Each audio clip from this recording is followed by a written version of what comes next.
O programa Bola na Rede está no ar e hoje vamos comentar sobre os assuntos que mexeram o final de semana do mundo do esporte. Vamos falar do Campeonato Espanhol, mais uma goleada do Barcelona. Leicester continua próximo do título da Barclays Premier League, o campeonato inglês. Pelo Campeonato Paulista da Série A2, o Santo André fez 2-0 no Barretos e o Batatais perdeu em casa por 1-0 para o Mirassol. No Paulista da segunda divisão, o Mantiqueira perdeu de 2-0 para o Mauaense fora de casa. O jogo foi lá no Pedro Benedetti em Mauá e o Mantiqueira perdeu por 2-0. Mantiqueira em 2 jogos tem 0 ponto, ainda não pontuou, é o último colocado do grupo 4. E pela Série A1 vamos comentar sobre as semifinais, o empate entre Corinthians e Audax e a vitória do Audax nos pênaltis por 4-1, jogando lá na Arena Corinthians. E o empate do Palmeiras 2-2 com o Santos e nas penalidades máximas o Santos saiu melhor do que o Palmeiras e venceu por 3-2. Santos e Audax, finalistas do Campeonato Paulista da Série A1. Isso e muito mais você confere a partir de agora.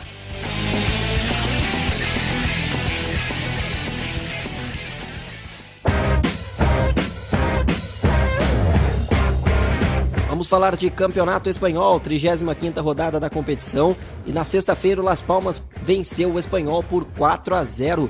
Gols do Elzar, Vieira, Bigas e também o Acaso. Esse time do Las Palmas é o mesmo time do William José. Jogou no Grêmio, jogou também no São Paulo e que está agora no Las Palmas. O Raio Vallecano perdeu de virada para o Real Madrid.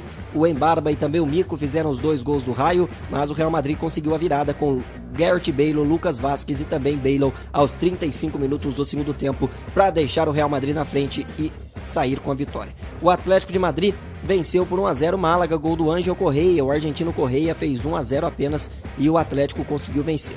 No sábado, 6 para o Barcelona, 0 para o Sporting Gijón, segunda goleada consecutiva do Barça, 4 gols seguidos de Luis Suárez em 2 partidas. O Messi marcou o primeiro do Barcelona, Suárez marcou o segundo, Suárez marcou mais 2 vezes 4, Neymar de pênalti também marcou o 5º gol e o Luizito Suárez marcou o 6º. 3 gols de pênaltis do Barcelona, 6-0 o placar final. O Eibar empatou com La Coruña 1-1, Levante e Atlético Bilbao 2-2, o Sevilha fez 2-0 no Betis, o Getafe empatou com Valência 2-2, Villarreal Real Sociedad 0-0, o Celta de Vigo venceu o Granada pelo placar de 2-1. Tabela de classificação do Campeonato Espanhol, que tem o Barcelona na liderança com 82 pontos, segundo o Atlético de Madrid também 82, terceiro Real Madrid 81, quarto Villarreal tem 61 pontos.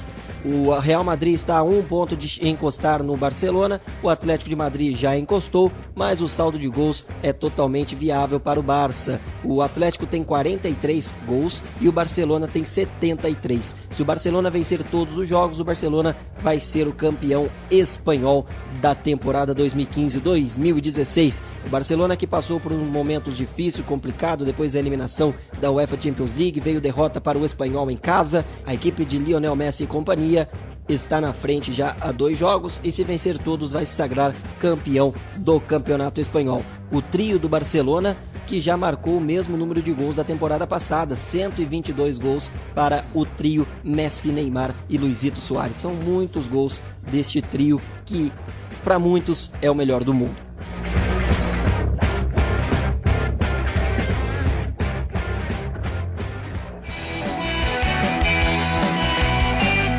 Vamos agora de campeonato inglês. A equipe do Leicester continua na frente com 76 pontos, segundo o Tottenham com 69, terceiro Manchester City com 64 e o quarto é o Arsenal também 64. O Manchester City fez 4-0 no Stoke, o Fernando fez o primeiro, o Agüero de pênalti e o Kelechi Iheanacho marcou 2 vezes para o time de City. O Bournemouth perdeu para o Chelsea 4-1, goleada da equipe do Chelsea. Os gols foram marcados por Pedro Hazard 2 vezes e William para o Chelsea. O El Pic descontou para o Bournemouth. O Liverpool empatou 2-2 com o Newcastle. Sturridge e Lallana fizeram os gols do Liverpool. Cissé e Colbeck empataram para o Newcastle. O Southampton fez 4-2 no Aston Villa fora de casa, grande vitória. O Sunderland empatou com o Arsenal 0-0. O Leicester goleou o Swansea 4-0, gol do Mahrez, o Loa e também o Albion. 4 para o Leicester, líder e possível campeão do campeonato inglês, 4, Swansea 0. Este é o campeonato inglês, faltando também 3 rodadas para o final da competição. O Leicester precisa vencer a próxima partida para se sagrar campeão do campeonato inglês.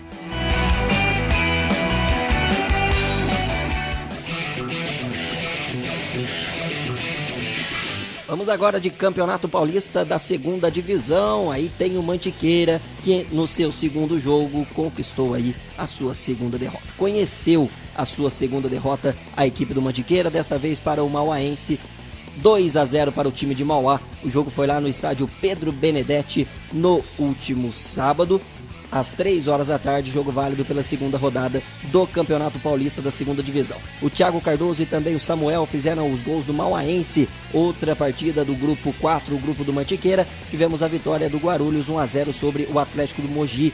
União Mogi perdeu para a Portuguesa Santista 4-0, jogando em Mogi das Cruzes. E o Jabaquara perdeu em Santos para a equipe do Esporte Clube São Bernardo 2-1. Tá aí situação complicada do Jabaquara, que perdeu em casa, do União Mogi, que também perdeu em casa. O Mauaense e o Guarulhos venceram nos seus domínios. Guarulhos líder da competição com 2 jogos, 2 vitórias com 6 pontos. Mauaense, segundo colocado, também 6 pontos. Portuguesa Santista, terceiro com 4. E União Mogi fecha a última colocação que leva até a segunda fase do Campeonato Paulista da segunda divisão com 3 pontos. Esporte Clube São Bernardo 3, Jabaquara sexto com 1, Atlético de Mogi e Mantiqueira com 0 ponto até aqui. O Mantiqueira que ainda não pontuou. Próximo jogo do Mantiqueira vai ser lá contra a Portuguesa Santista, vai ser em Santos, fora de casa, jogo no próximo dia 1º, às 10 horas da manhã. O Mantiqueira tendo mais um jogo fora de casa, mais um compromisso complicado para a equipe do presidente Dado de Oliveira, que busca a primeira vitória na competição. O grupo 1 do Campeonato Paulista da segunda divisão, que tem o Ascicense, o Vocem, o Santa Cruzense e o Presidente Prudente, os 4 primeiros do grupo 1, o Tupã, Grêmio Prudente, Alo Esporte e Oswaldo Cruz fechando o grupo 1 da competição. O grupo 2 que tem o Tanabi, Inter de Bebedouro, América e 15 de Jaú, os 4 primeiros colocados. Atlético de Araçatuba, Bandeirante, Araçatuba e José Bonifácio fecham o grupo 2. Grupo 3 que tem na liderança o Lemense com 6 pontos, Diadema, Taboão da Serra e Amparo fecham o G4, Desportivo Brasil, Osasco, Barcelona e Palmeirinha completam o grupo 3. E o grupo 4, o grupo do Mantiqueira, que falamos agora há pouco, Guarulhos e Mauaense 6 pontos, Portuguesa Santista 4, União Mogi 3, Esporte Clube São Bernardo 3, Jabaquara 1, Atlético de Mogi e Mantiqueira com 0 ponto até aqui.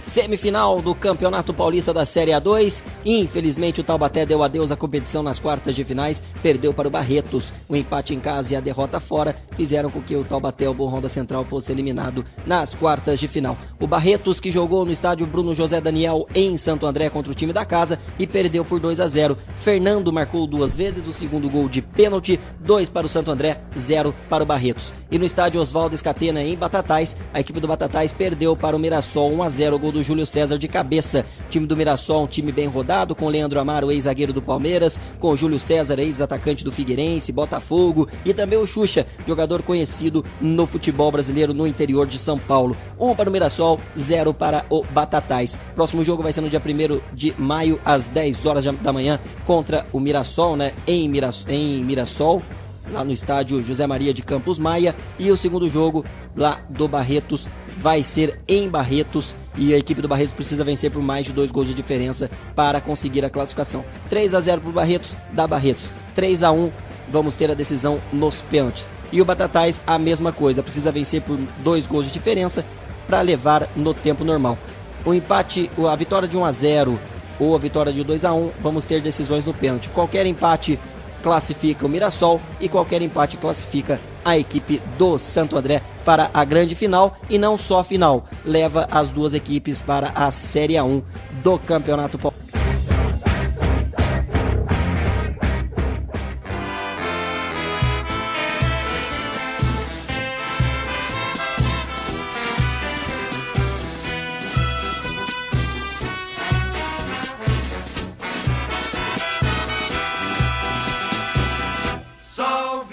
Vamos falar agora da Série A1 do Campeonato Paulista, a começar pela eliminação do Corinthians. O Corinthians jogou em casa, na Arena Corinthians, empatou 2-2 com o Audax, fez uma excelente partida, mais um grande jogo do time do Audax, time do técnico Fernando Diniz, e o Audax conseguiu a sua classificação nos pênaltis. O Bruno Paulo, no excelente chute de fora da área, abriu o placar para o time de Osasco. O André empatou de cabeça, mas o Tietê, no segundo tempo, o destro Tietê empatou com chute de perna esquerda, fazendo 2-1 para o Audax. E o André, aos 33 minutos do segundo tempo, conseguiu mais uma vez levar o Corinthians ao empate 2-2, numa boa jogada do atacante Romero. Pelo lado direito do campo, cruzamento, e o André conseguiu o empate. O Audax com aquele mesmo estilo de toque de bola, deixando o Corinthians um pouco apavorado, principalmente no segundo tempo.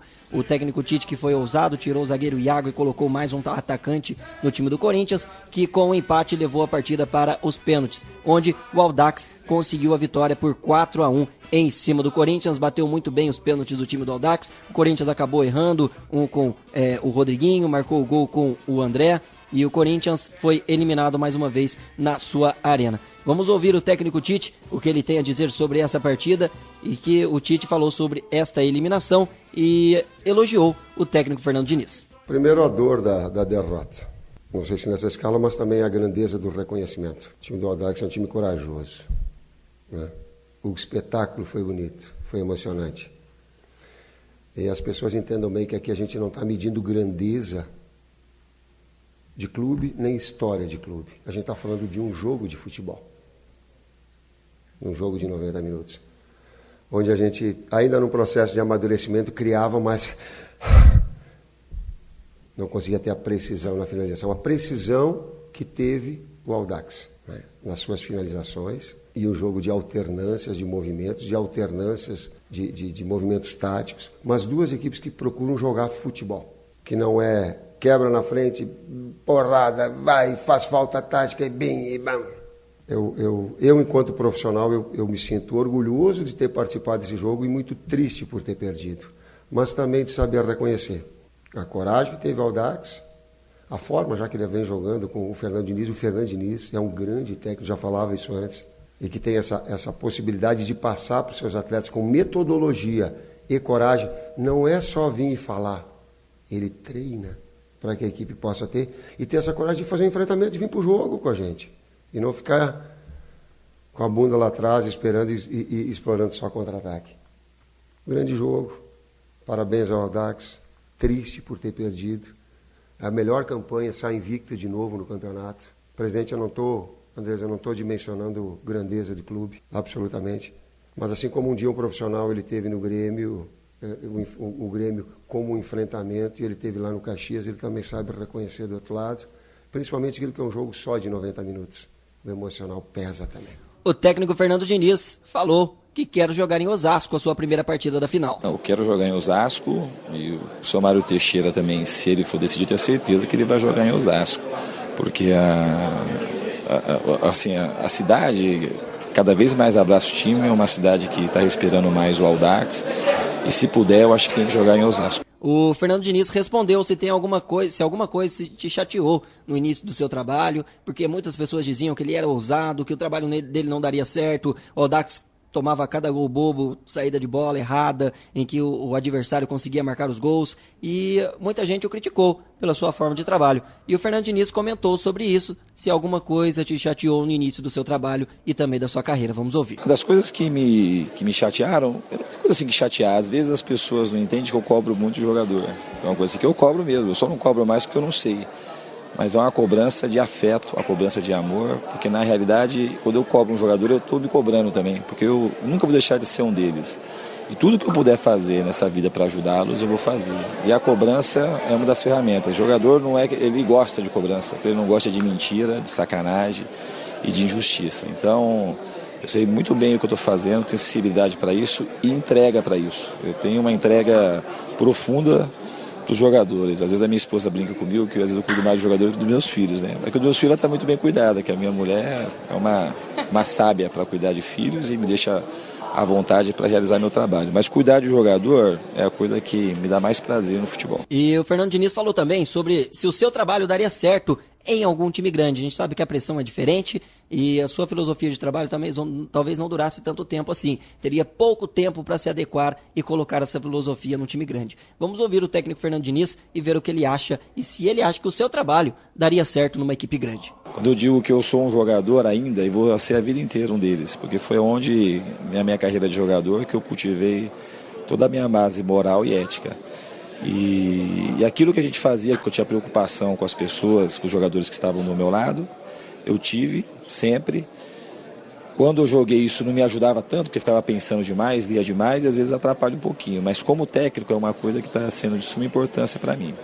Sobre a pergunta do time grande, a questão do tempo, era assim, eu não acho que precisa tanto tempo. Eu estive no Paraná Clube agora recentemente e o sistema andou muito bem com as qualidades assim que o Audax tem, não tão ajustado, porque quanto mais tempo você treina e repete, o negócio fica melhor, mas o grosso a gente conseguiu implantar lá em muito pouco tempo. E futebol é resultado. A única coisa que vai acontecer por ser uma coisa nova, se não tiver resultado, as pancadas vão ser mais fortes, e isso daí não tem problema. E as pessoas acham que aqui no Audax não tem problema. Também tem problema. Tem mais problema em time grande que a pressão é maior. Mas aqui também não pode perder. Se tivesse perdido muito, o time tinha caído para outra divisão. Então, assim, só aumenta o nível de pressão. Mas tudo é bom. O futebol é bom que tenha pressão e que a gente tenha a cabeça para poder lidar com isso. Então, eu vejo com bons olhos, quando isso tiver que acontecer, vai acontecer, mas não é uma coisa que eu fico me projetando. Eu vivo todo dia o meu momento, eu não me preocupo nem com o próximo jogo, eu me preocupo com o próximo treino. E eu vivo assim, sou feliz por ser hoje quem eu sou, treinador de futebol, que é uma coisa que eu amo fazer e fazer do jeito e faço do jeito que eu gosto de fazer. Corinthians eliminado, já saiu a tabela, né, das finais do Campeonato Paulista, já foram decididos os jogos e também onde vai ser essa decisão que vamos conhecer o time que vai vencer o Campeonato Paulista. E nessa segunda-feira, né, a Federação Paulista de Futebol definiu os locais dos 2 últimos jogos do Campeonato Paulista. Com a final estabelecida entre Santos e Audax, a primeira partida será disputada no estádio José Liberati, lá em Osasco, e a segunda na Vila Belmiro, em Santos. Ambos os duelos serão às 4 horas da tarde no domingo, no dia 1º de maio e também no dia 8 de maio. Boa sorte a Santos, boa sorte ao Audax. O Audax, a equipe do interior. O Santos, que se lembra muito bem do Ituano, o último time do interior que se classificou para a decisão e foi campeão. E o Santos, como essa molecada, mais uma vez chegando a essa decisão. A 9ª decisão do Lucas Lima como jogador do Santos e mais uma pelo Campeonato Paulista. Boa sorte às duas equipes.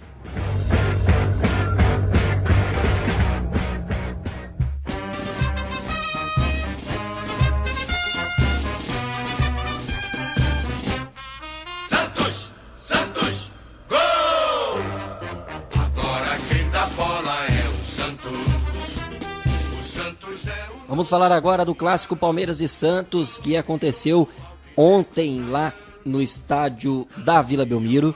O Palmeiras saiu perdendo por 2-0, conseguiu chegar ao empate 2-2 com o Rafael Marques. Em menos de 5 minutos, o Palmeiras, que já estava dado como morto, conseguiu ressurgir e empatar com 2 gols de cabeça. Com um gol, né, que o Rafael Marques brigou com a defesa, e chutou pro gol, e o segundo gol de cabeça no cruzamento do Cleiton Xavier. Ninguém mais acreditava no Palmeiras, foi lá e conseguiu ainda o empate. Vamos ouvir o técnico Cuca, onde ele fala sobre Palmeiras e Santos, sobre esse jogo em que levou a equipe santista para a final, mais uma decisão do Campeonato Paulista. O jogo, o panorama que o primeiro tempo o Santos foi melhor, foi bem melhor, jogou com desenvoltura, já acostumado a jogar aqui, aproveitou o calor da torcida, e se movimentou melhor que nós não tivemos movimentação, tivemos uma boa jogada individual do Roger Guedes e pelo primeiro tempo é muito pouco, o Santos mereceu no primeiro tempo sair vencedor. No segundo tempo a gente ajustou algumas coisas, adiantamos mais a marcação, mesmo a gente tendo tomado gol em 2 bolas que eram nossas, né? Erros na saída de jogo. Nós tivemos brilho, tivemos perseverança, luta até o final. Poderíamos ter empatado o jogo antes com o Gabriel Jesus, com o próprio Roger Guedes. O segundo tempo foi igual, um jogo igual, você tanto podia tomar um gol como fazer o gol. E mesmo o 2-0 não era um placar definitivo, porque se você encaixa um gol, você joga por uma bola, e aconteceram as duas. A gente fez o primeiro gol com o Rafael, fez o segundo com o Rafael. E aí foi para os pênaltis e A questão de 3, 4 meses atrás houve também disputa de pênaltis numa decisão de Copa do Brasil, hoje numa semifinal de Paulista, e tem que saber que só passa um, né? E dessa vez foi o Santos, eu acho que merecedor pelo que eles fizeram durante todo o campeonato. Cuca falou também sobre o primeiro tempo ruim do time do Palmeiras. Vamos ouvir. Eu acho que o Palmeiras sentiu o jogo no primeiro tempo, né? Ali a gente tem que entender também, Matheus Salles, Gabriel Giroto, Gabriel Jesus, Roger Guedes, são todos meninos de 20 anos, 19 anos. É lógico que eles vão sentir, eles vão ter um aprendizado enorme numa partida igual essa, né? Então é natural, que não só eles, né? Os outros também sentiram, porque o Santos jogou bem no primeiro tempo. Não foi só o Palmeiras que jogou mal. No segundo tempo nós perdemos o medo de perder, porque já estava perdendo, vamos jogar. E jogamos, poderíamos ter empatado dentro do que foi o quadro do segundo tempo, foi um jogo igual. Eles fizeram ainda o 2-0 e nós ainda buscamos o jogo até o final, empatamos. E aí, infelizmente, foi para a final. Perdemos 3 penalidades, da qual faz parte, né? Ontem os que erraram eram os heróis, hoje não pode ser vilão, né? Alguém erra, alguém defende, alguém ganha. Hoje era a vez do Santos, o Palmeiras sai de cabeça erguida. Cuca falou também sobre o Palmeiras, se o Palmeiras precisa de reforços para o Campeonato Brasileiro. Vamos ouvir. Tem o tempo para trabalhar, o Cuca trabalhar a parte tática, a parte técnica, a diretoria trabalhar junto com o Cuca. Nós temos um grupo de 39, vamos dar uma enxugada, vamos dar uma melhorada no grupo para buscar o grande objetivo nosso do ano, que é o Campeonato Brasileiro. Sim, a gente melhorou muito em relação a quando eu comecei nas derrotas. Hoje a gente vê um time que, apesar do primeiro tempo não ter sido bom, um time com regularidade, mas que, como qualquer grande equipe, precisa de ajustes, né? Precisa ainda de alguma coisinha aqui ou ali, que nós vamos buscar para ficar mais fortalecido. O Cuca, que foi expulso depois do segundo gol do Palmeiras, porque invadiu o gramado depois do gol, e ele falou sobre essa sua expulsão. Vamos ouvir. Tirar coisas boas que você viu hoje, arrumar coisas ruins. Agora, a gente tem que ser frio, né? Só antes de entrar no futuro, eu quero só responder mais 2 coisinhas que vocês não me perguntaram, mas no presente. É tão difícil fazer um gol. É tão difícil fazer 2 gols em 3 minutos que você tem uma comemoração com você. Como a vila é muito curta, você invade um pouquinho o gramado da vila para comemorar e você é expulso. Será que é justo fazer isso? Expulsar porque você vibra com um gol para o ar, para o céu? São pessoas que nunca jogaram bola, por isso que manda expulsar. E não foi o árbitro. Foi o mesmo que não deixou o meu preparador de goleiro entrar para conversar com o goleiro, sendo que o outro estava lá. É a mesma pessoa. Quem foi?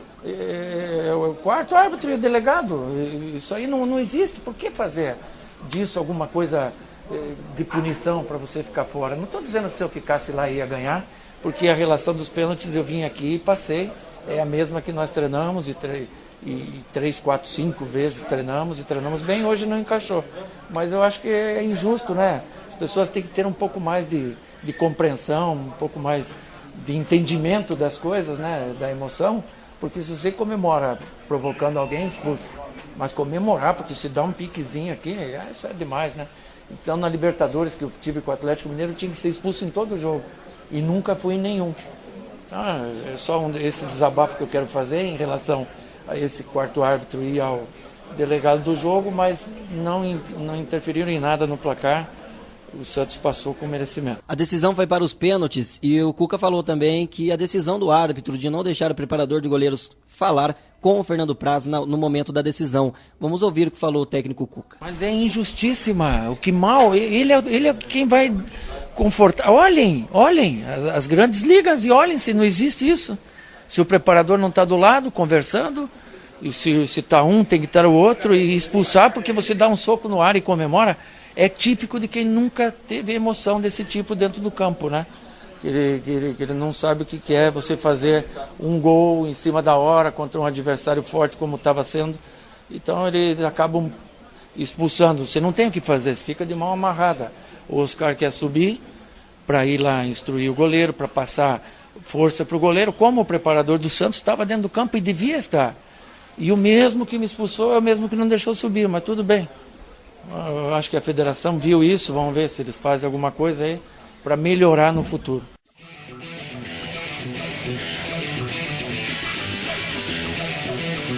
Tá aí então a opinião do Cuca. E o Bola na Rede vai ficando por aqui. Um grande abraço para você que nos acompanhou. Voltamos na semana que vem aqui na sua Rádio Misturama. Um grande abraço, boa semana e até lá.